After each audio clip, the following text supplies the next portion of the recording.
जी, security को maintain होने की बात हो रही थी कि सिक्योरिटी किस तरह मेंटेन होती है आर्टिफिशियल इंटेलिजेंस को यूज़ करते हुए।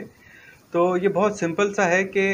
मशीन लैंग्वेज जो है एक बाइनरी लैंग्वेज होती है और मशीन लर्निंग वाले जो भी एजेंट्स होते हैं वो बाइनरी लैंग्वेज को ही समझते हैं।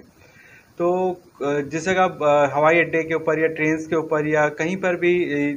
जो है ग्राफिकल और विजुअल एजेंट्स जो हैं वो चीज़ों को स्कैन कर रहे होते हैं। तो किसी एक बाइनरी कोड को, एक बाइनरी मैसेज को अगर किसी ग्राफिकल मैसेज के साथ मैच करना होता है तो क्या होता है कि बहुत सारे मिलते जुलते जो है इमेजेस जो है वो कैप्चर किए जाते हैं और उसके बाद मैच किया जाता है कि जी डेटाबेस के अंदर जो मौजूद एक बाइनरी कोड है जो कि किसी इमेज का एक बाइनरी वर्जन है, तो वो वर्जन अभी कहीं अगर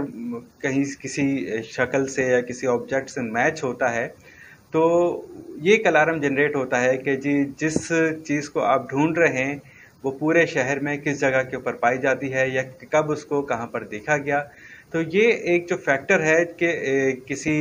ग्राफिकल ऑब्जेक्ट को या किसी शक्ल को या किसी इंसान को ढूंढना कितना आसान है, तो ये मशीन लैंग्वेज के ज़रिए और आर्टिफिशियल इंटेलिजेंस के लिए और ये जो बाइनरी मैचिंग है एग्जिस्टिंग डेटाबेस से लेकर और जो नए डेटाबेस जो क्रिएट हो रहे हैं, जो डेटा कलेक्ट हो रहे हैं, उनको आपस में मैच करने से ये चीज़ हासिल होती है कि जी आपका मतलूबा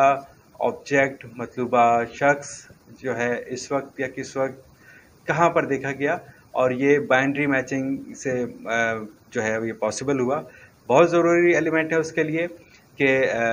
ग्राफिक्स और विजुअल का स्कैन होना, और दूसरा एलिमेंट है कि जिसको आप ढूंढ रहे हैं